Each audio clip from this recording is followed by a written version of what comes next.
حضرت موسی در دل خود گذرانیدم پروردگارا، برای ما جنت میگویی، نعمتهای جنت میگویی و من میدانم که پیغمبرهای تو همه وارد جنت میشوند، منم از آن جمله. لکن من در جنت همراه کی هستم؟ همراه کی هستم در جنت و همسایگی کی در من قرار دارم؟ خداوند ندا کرد موسی تو همراه یک قصاب در جنت سکونتی میکنی و هم صحبت میشه. حضرت موسی میگه در حیرت افتادن، قصاب؟ گفتن بله، همراه یک قصاب تو در جنت همراه میشوی. حضرت گفتن اون قصاب کیست؟ گفتن در فلان شهر سکونتی میکنن. حضرت میگه از مکان خود سفر کردن و بر آن شهر رسیدن، نگاه کردن که یک قصاب عادی هست، عملش مثل عمل همین آدم های عادی هست، دیگر هیچ عملی نداره. تا بیگاه میگن همین قصاب نظارت کرد، نگاه کرد. بعد این میگه بیگاه که شد حضرت موسی خودش را معرفی نکرد، شناس نکرد، بلکه گفت مسافر آیا در خانه خود راه میدهی؟ ما مسافر هستیم. گفت بله، البته به البته، مرحمت گفته. از پس این قصاب میگه روان شد. وقتی میگه در خانه قصاب در آمدم، در یک خانه مرا شیناند. البته اون وقتا این قصرها و این 3 ایتاژ و 5 ایتاژ خانه ها نبودن، مگر یک خانه یا 2 کلبه‌ای داشتن خلاص. میگه شیناند و حضرت پیش از آن که نزد من دسترخوان پرتاید و آنچه در خانه دارد پیشنهاد کند، اولا نگاه کردم، میگه در کنج خانه یک سبدی بود که پر از پخته بود و در داخلش میگه یک زنی خیلی برجا مانده افکار در داخل همون سبد بود. میگه حضرت میگه نزدیک شدن، با دست خود میگه طعام دراز میکردن، بر دهان او کس آب میدادن. وقتی که سیر شد میگه دستش میگه مادر برداشت، یک دعای داد میگه و قصاب میگه از خانه بیرون شد.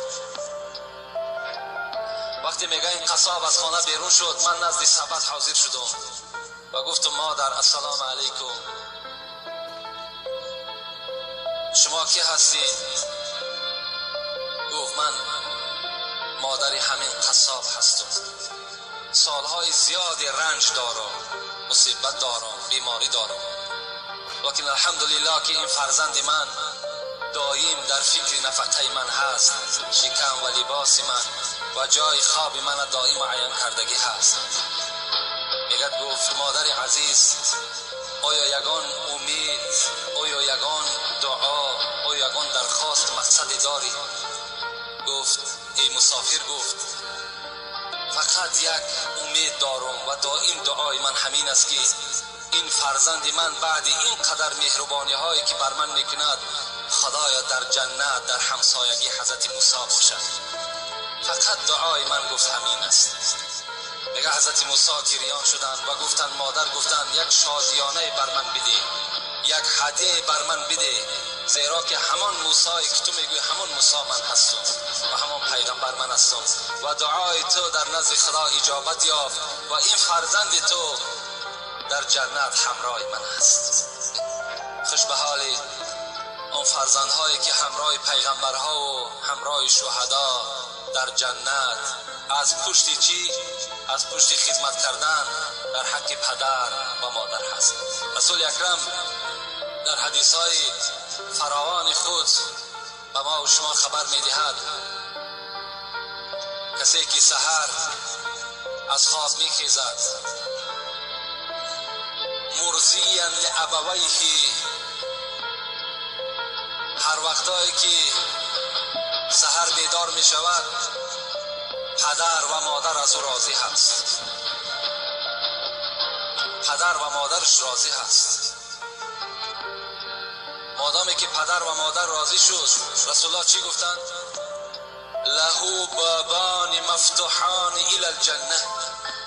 وقتی که پدر و مادر سحر که از تو راضی باشند، 2 دروازه از دروازه های جنت برای تو گشاده ایستادگی منتظر تو هستند. و من امسا مثل ذالک، اگر تا بیگه هم که راضی ایستند، رسول الله گفتند اون دروازه ها هم گشاده منتظر این فرزند هستند. و این کان واحدا فواحد، رسول الله گفت اگر یک تش راضی باشد، یک دروازه جنت برای تو گشاده است. و اگر شخص سحر میخیزد در حالتی که مسخیتا لابویه، پدر و مادر از او راضی نیست، یعنی با او فرزند قهری هستند یا ملال هستند، رسول الله چی گفتند؟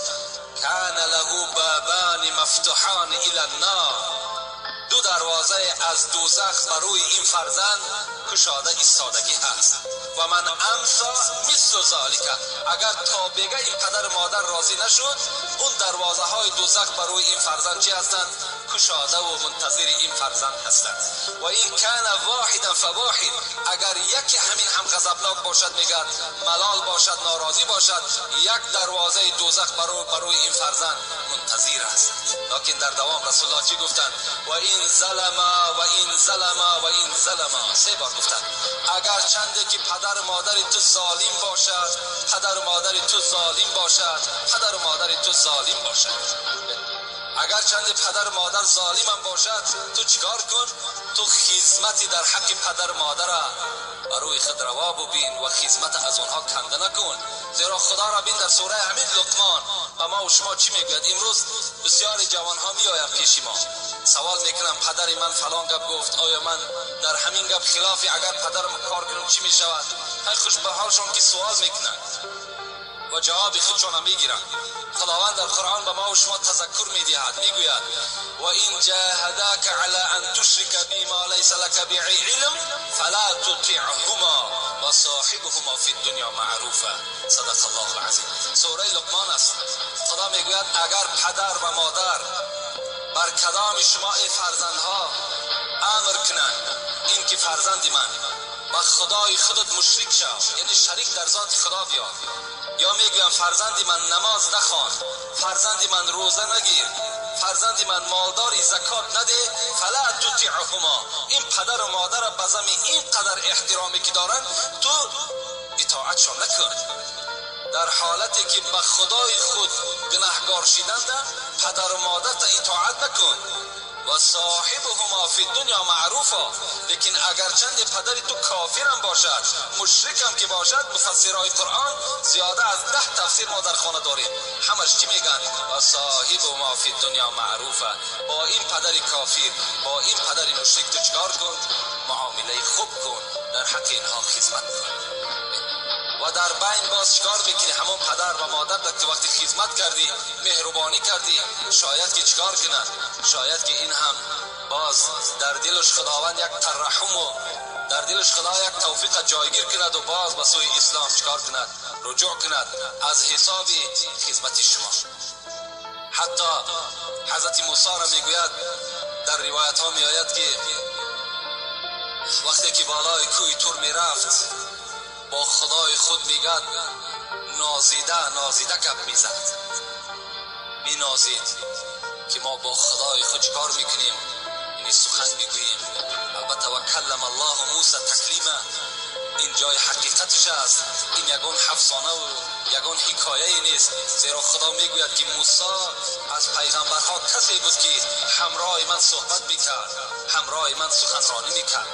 حضرت موسی میگد بالای همون کوه تور میبرامد و بناز با خدای خودش چکار میکرد؟ صحبت میکرد و احکام و ارکانها را میآورد بر امت خودش میرساند. روزی از روزها میگه حضرت موسی بالای همین کوه تور با خدای خود میگه راز میگفت.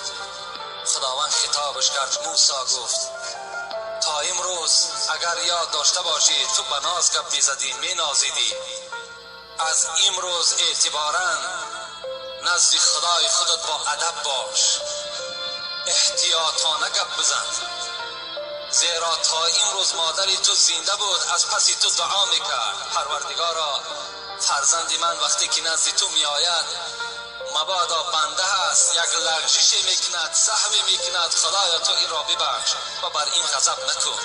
امروز مادری تو از دنیا گذشت، دیگر تو ناز بردار نداری، نزد خدای خود با ادب باش، با احتیاطانه گپ بزن، زیرا یگانه کسی که دلخوری تو بود و در حق تو دعا کن بود این مادری تو بود که از دنیا گذشت. خوش به حالی شما فرزندای عزیز، برادرای عزیزی که احترام پدر و مادر دارید.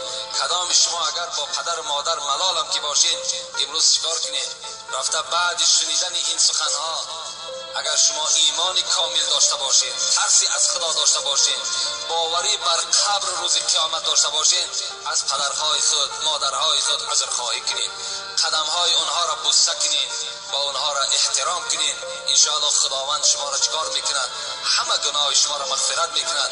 حتی پدر و مادرم بعد بخشش فرزند انشاءالله باوری دارم که اونها یک صندوق رحم هستند، یک سیله رحم هستند. از فرزند در حال چکار میکنند؟ گذر میکنند و فرزند خودشان میبخشند.